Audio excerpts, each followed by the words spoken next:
연중 제17주일입니다. 요한이 전한 거룩한 복음입니다. 그때 예수님께서 갈릴레아 호수 곧 티베리아스 호수 건너편으로 가셨는데 많은 군중이 그분을 따라갔다. 그분께서 병자들에게 일으키신 표징들을 보았기 때문이다. 예수님께서는 산에 오르시어 제자들과 함께 그곳에 앉으셨다. 마침 유다인들의 축제인 파스카가 가까운 때였다. 예수님께서는 눈을 드시어 많은 군중이 당신께 오는 것을 보시고 빌립보에게 저 사람들이 먹을 빵을 우리가 어디에서 살 수 있겠느냐 하고 물으셨다. 이는 빌립보를 시험해 보려고 하신 말씀이다. 그분께서는 당신이 하시려는 일을 이미 잘 알고 계셨다. 빌립보가 예수님께 대답하였다. 저마다 조금씩이라도 받아먹게 하자면 200데나리온어치 빵으로도 충분하지 않겠습니다. 그때 제자들 가운데 하나인 시몬 베드로의 동생 안드레아가 예수님께 말하였다. 여기 보리빵 5개와 물고기 2마리를 가진 아이가 있습니다만 저렇게 많은 사람에게 이것이 무슨 소용이 있겠습니까? 그러자 예수님께서 사람들을 자리 잡게 하여라 하고 이르셨다.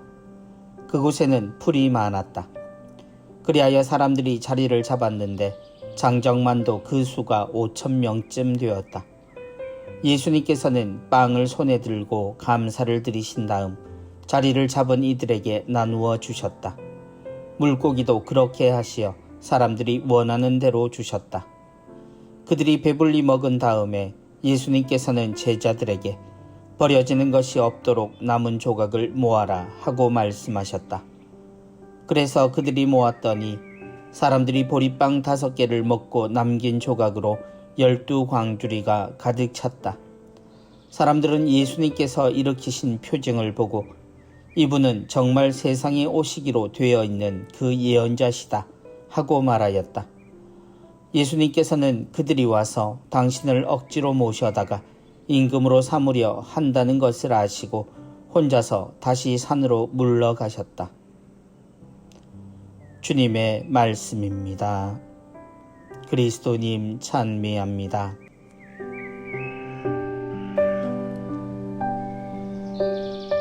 저렇게 많은 사람에게 이것이 무슨 소용이 있겠습니까? 세상에서 하느님을 신앙의 대상으로 하는 이들은 무수히 많습니다. 그들 모두가 하느님의 말씀을 따른다고 말하고 하느님이 다스리시는 세상을 고백하고 또 영원한 생명을 꿈꿉니다. 그럼에도 우리의 삶을 보면 과연 우리가 하느님을 알고는 있는지, 믿는다는 것은 어떤 의미인지 혼란스러울 때가 많습니다. 아는 것과 사는 것이 다른 사람들, 그래서 사실 아는 것이 의심스러운 이들은 하느님의 뜻과는 전혀 다른 방식으로 살고 함께가 아닌 결국 자신을 위한 삶에 집중하는 모습을 하고 있습니다. 아직 세상을 모른다는 이들, 곧 어린 친구들로부터 이런 문화에 익숙해져 버리는 세상의 미래는 어둡기만 합니다. 그럼에도 모든 이들은 희망이라는 말을 좋아하고 자신들이 그 주인공이 되리라 꿈을 꿉니다. 좋고 행복한 것을 꿈꾸면서도 정작 선택하고 살아가는 방식은 자신만을 생각하는 것이 잘못이라고 생각하는 이들은 별로 없어 보입니다. 모두가 옳은 것, 정의로운 것을 배웠고 안다고 말하면서도 양심과는 상관없는 생활을 합니다. 그리고 그것에 대한 변명이 이제는 정당한 이유가 되었습니다. 모두가 엉망으로 살고 잘못 살아도 성공한 사람이 옳다고 인정되는 세상, 영화에서 말하듯 살아남는 사람이 강한 사람이라고 인정받고 결국 성공하지 못하면 어떤 정의도 어떤 선함도 철저히 무시당하고 잊혀지고 마는 세상이기에 우선 성공이 있고 그 다음에 좋은 일도 정의도 있다는 세상에서는 적당한 정의와 선의 정도의 모든 것이 결정됩니다. 예수님을 따르는 길, 배고픔을 잊고 지낸 며칠의 시간에 그들의 상황을 아신 주님은 그들이 돌아가는 길에 허기짐을 걱정하십니다. 좋은 생각이고 넘치는 사랑입니다. 그러나 현실은 제자들과 예수님이 드실 것도 모자란 지경입니다. 예수님은 그럼에도 사람들을 먹이기를 원하시고 제자들은 그럴 수 없다고 말합니다.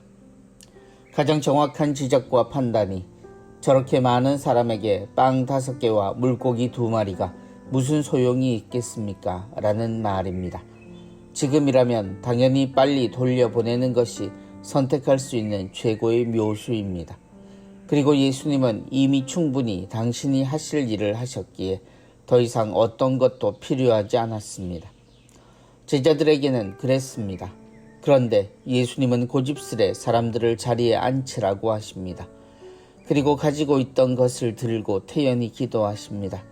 우리는 그 순간부터 주님의 일에 우리의 생각을 멈춥니다. 마치 대단한 마술사의 기술을 목격하듯 이 기적의 놀라움으로 우리의 생각이 아예 없었던 것처럼 행동합니다. 그리고 이 기적에 엄청난 해석을 쏟아냅니다. 이른바 오병이어의 기적, 5,000명을 먹이신 기적입니다.